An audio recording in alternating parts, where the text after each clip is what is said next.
Hey, welcome to BOPO Run. This week our video is going to be on advanced strength training, specifically single leg strength training. Single leg training is so important for runners because we never have both of our feet firmly planted on the ground while we're running. It's always one leg at a time. So strength training each leg individually is going to help us with our running form. It's going to help us with our performance. And single leg training also helps with any muscle imbalances that we might have.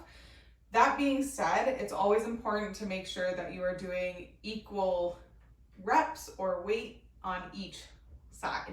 Okay, we never want to do more on one side. If we feel like it's weaker, we always want to make sure that they are equally being trained. Okay. We're going to be focusing on 4 single leg movements. We're going to be doing step ups. We are going to be doing step downs and single leg deadlifts and split squats. I'm going to be demonstrating each movement for about 2 to 3 reps, just so you get an idea for the form and the movement pattern. When you are doing these at home, I would say do it as a little circuit, either on an off day or partnered with a run. So after you finish your run, if you want to do a little strength training circuit, this is a great option. So the way I would do that is each exercise, do 8 to 10 reps, go through it 3 times as a circuit, okay? So 8 to 10 reps on each leg, 3 times total. That's all you need. Okay, let's get to it. We're going to be starting with step ups. For today, I'm going to be demonstrating with this stool. It is from IKEA.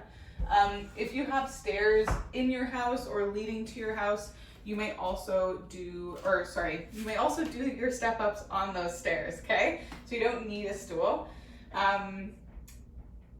And I would start with a step that's not too high and see how that feels and then go from there, okay? I'm gonna demonstrate this way and then I'm also going to demonstrate facing the camera. So let's see how my balance is today, because that's why I like to do it beside a wall.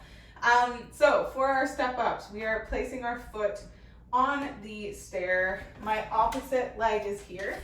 And what we want to do is we want to drive our knee up as if we are running. So I'm stepping up, driving through my foot that is on the stair, and I'm coming up and controlling on the way down.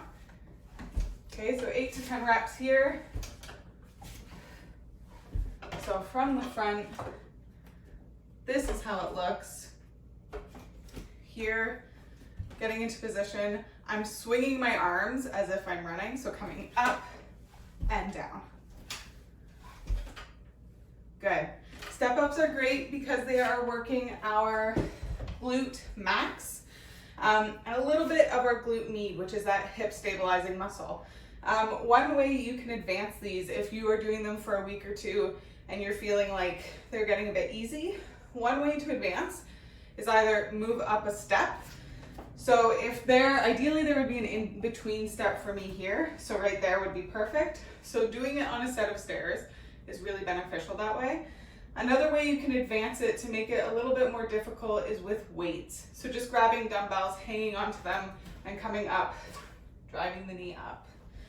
For our step downs, I'm going to turn my stool this way. If you were using a set of stairs, you're now standing beside the stairs. So the stairs would be coming up, you're this way with your foot parallel.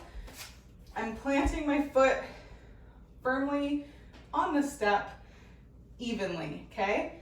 Now this one's a bit tricky because I find I don't have enough space between the step and the top step. So you'll notice when I do the front facing view, you'll notice that I wish I had a little bit more space. So we're going to start at the top. Ideally, you're on a step that is high enough, but also low enough that you can tap your heel to the ground. This step is just a touch high for me, so I'm gonna be tapping my toe. This step downs are working our glute med. So we're controlling on the way down, pushing our hips back and down. I'm tapping and pushing up. While we're doing our step downs, we want to focus on keeping our knee out, okay? We don't want to let it collapse in. So always thinking about driving our knee out to the side. So front facing view, I'm stepping on the stool, starting at the top, tapping my toe down, thinking about pushing that knee out and coming up. Okay, again, 8 to 10 reps on each side. Next up, we are going to be doing single leg deadlifts. These are working our hamstrings and our glutes. A couple ways we can do this. One way, because these are tricky for balance, is having your opposite leg back like a kickstand. I'm going to be working my leg that's in front, keeping the knee nice and soft like you would for deadlifts. You're going to be thinking about keeping the hips facing forward, hinging down as far as you can, always being mindful of those hips, and then coming up nice and fast, okay? If you want to make it a little bit more advanced, or you feel like your balance is amazing, you can let that back leg come up with you, just like this. Good, again, 8 to 10 on each side. Another way you can advance those is either with weights or looping a resistance band around your foot, hanging onto that, and using it to add a little bit of resistance there. Finally, my least favorite, we are doing split squats. These are great for our quads and our glutes. For split squats, I like to do them in a static lunge position. So I start at the end of my mat, I take a big step forward. It might take a couple seconds to find your perfect position. Your back heel should be up. Okay, so if you find you can easily put your heel on the ground, widen that stance. From here, you want to drop your knee straight to the ground, just like this. Okay, you don't want to be shifting forward, just straight down. And again, 8 to 10 reps. Whew. I did those yesterday, so that was not fun for me. But that's it. Those are our 4 single leg strength movements. I would do them as a circuit, 8 to 10 reps on each leg. Start at 8 if they're feeling a bit more difficult, work your way up to 10. And yeah, let me know if you have any questions, and happy running. Bye.